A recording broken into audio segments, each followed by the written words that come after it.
Welcome to the Fantasy Football Prophet podcast, hosted by Craig Phillips and Jeff Torrey. Visit us at fantasyfootballprophet.com.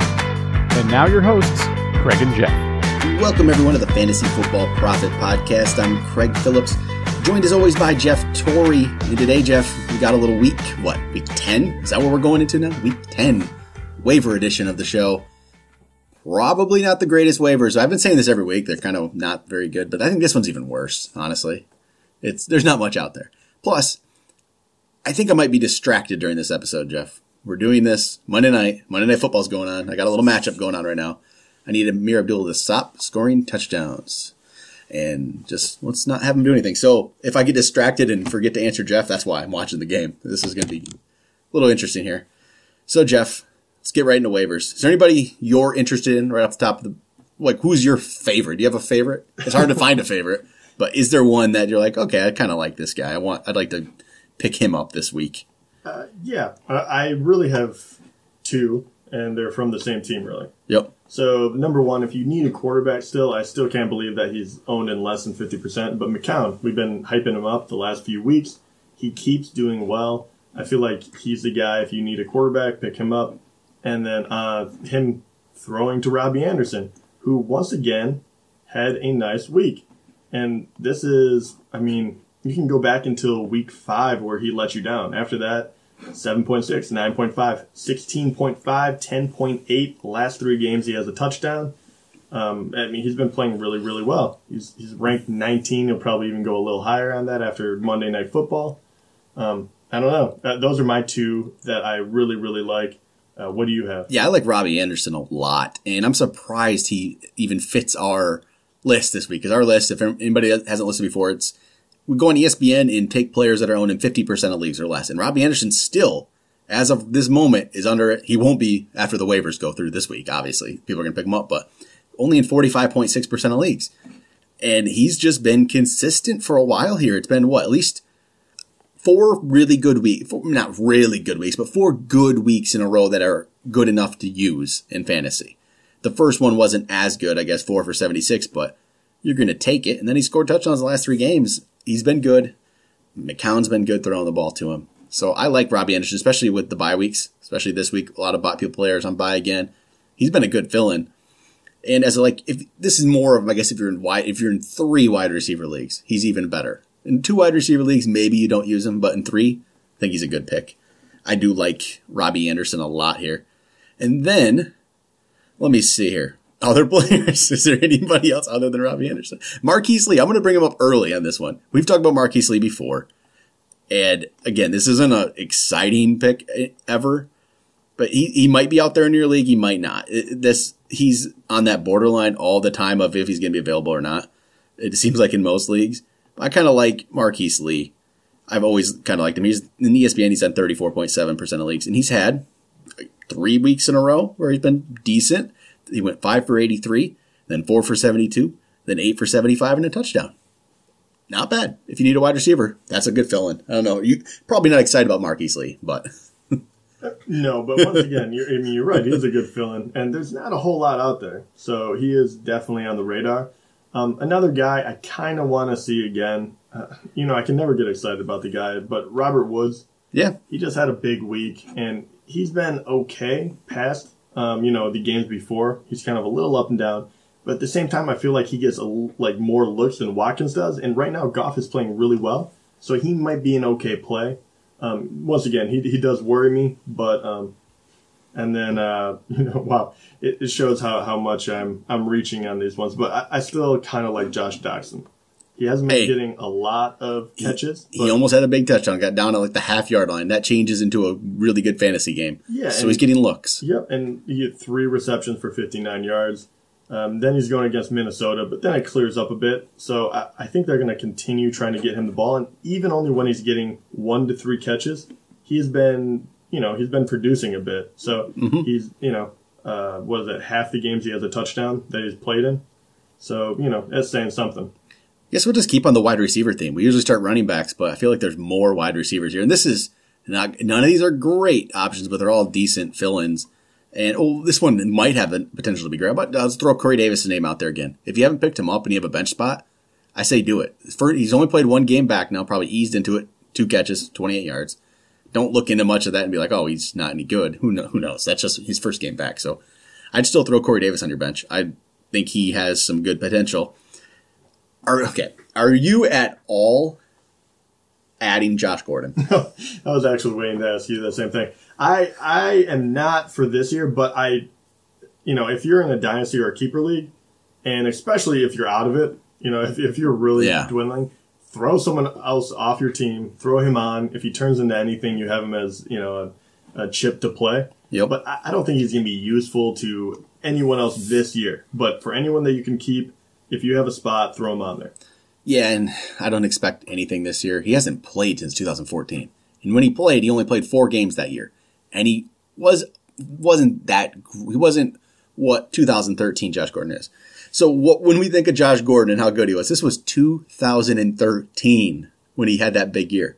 It's crazy. He's still only 26 years old, though. He's still really 6'3", what is he, 6'3", 230? Like, the guy, fat, like, he's ridiculous. Yeah, he's a freak. Yeah, he really is. If he really puts it together, he's going to be amazing. Yeah, but I don't see it right now. I'm just skeptical. Who knows? Maybe they'll trade him, but right now he's still on Cleveland. And if they have him, Coleman should be coming back from a broken hand. They have Kaiser has a year under his belt. They could turn into this, air it out. I could see them turning into like the Jacksonville, where they just try to make something happen, push it, force the ball. He could be very exciting next year, but, completely speculation. Speaking of Jacksonville, D.D. Westbrook, maybe he's back next week. Yeah. I really want to see him play. I'm just curious if he can be good. I want to see it. I just want to know if you're right now. I do. I want to know if I'm right, too. I really think the guy has the talent, so we'll see if he can, what he can do. And I guess maybe you still throw out Mike Williams, John Ross, those guys, they're still there. Yeah. Just maybe. This is more if you have that bench spot where maybe you're past bye weeks at this point. In the end, you have a deep bench. At the end of your bench is just players you're never going to use. Just take maybe when they hit.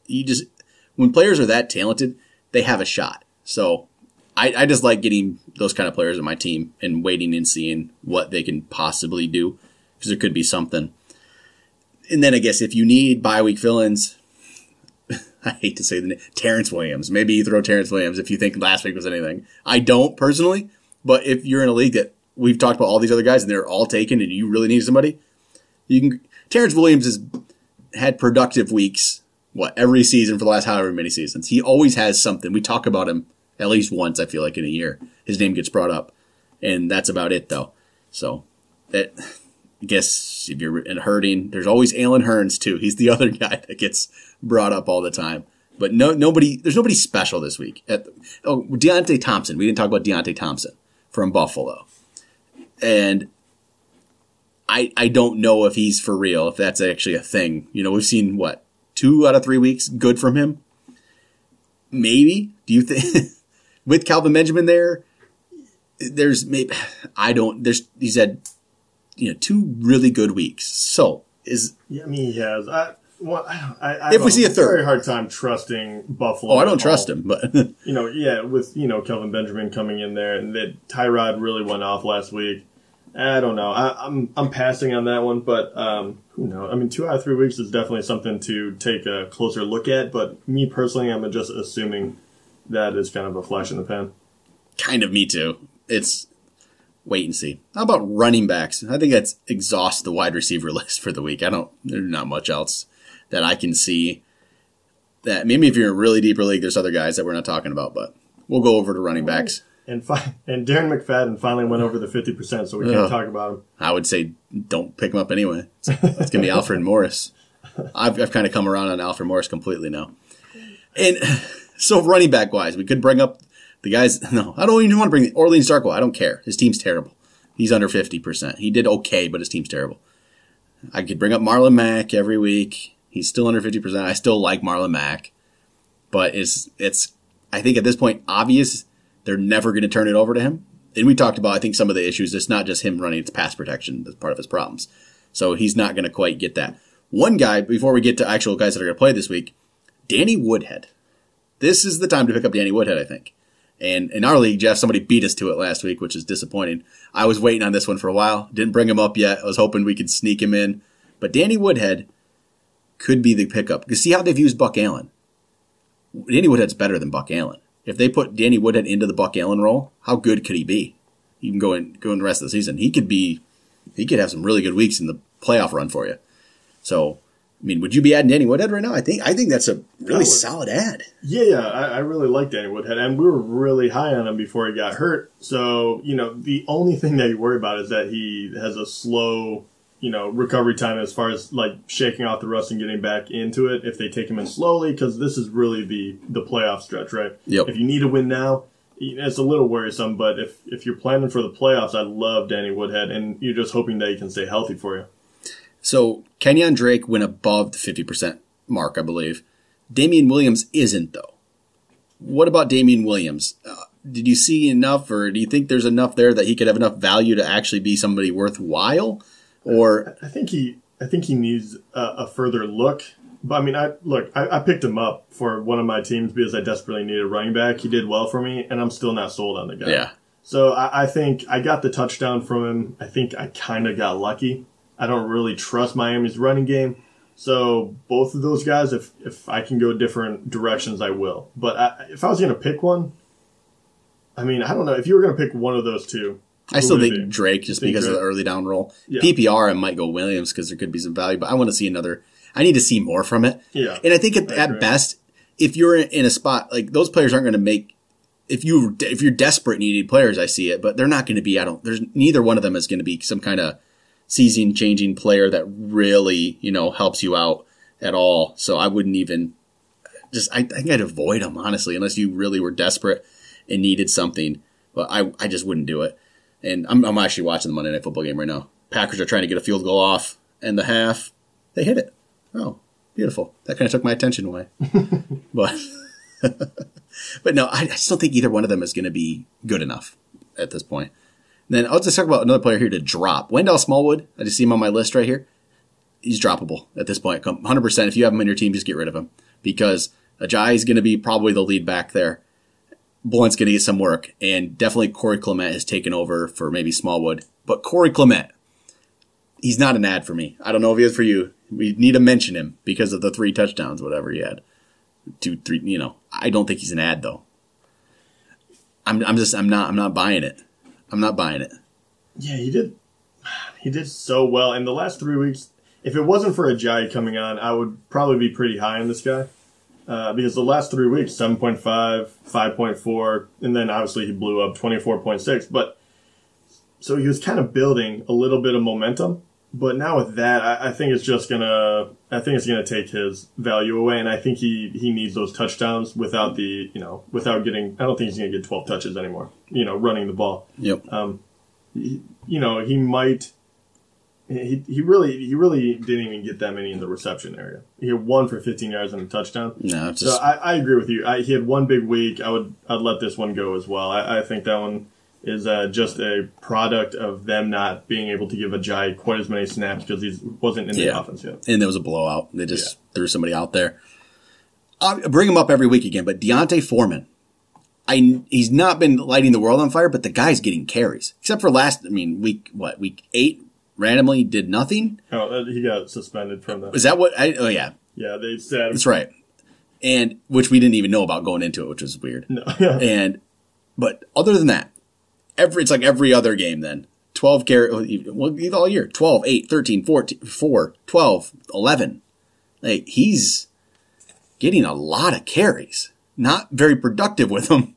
But if he ever does, I think you throw him on your bench because if something happened to Lamar Miller, he's going to get 20 carries a game. And they need to do something now with that offense without Watson. Yeah, exactly. They might lean a little more heavy on the run and I wish he was a little more productive, like you talked about. But the volume is kind of there. But as soon as we start talking about Deontay Foreman, I go back to my preseason love. So the funny thing is he's not getting the goal line work right now. No, and that's where I thought he was going to shine. Yeah. But And every week I hear more about Devontae Booker is going to be getting more and more work for Denver, and it really hasn't happened. And Denver looks terrible. So I think I'd avoid that kind of situation right now because I'm just avoiding that team, and I don't really have any other running backs. I know we didn't bring up like Thomas Rawls, Eddie Lacy, because I don't care about Seattle running backs.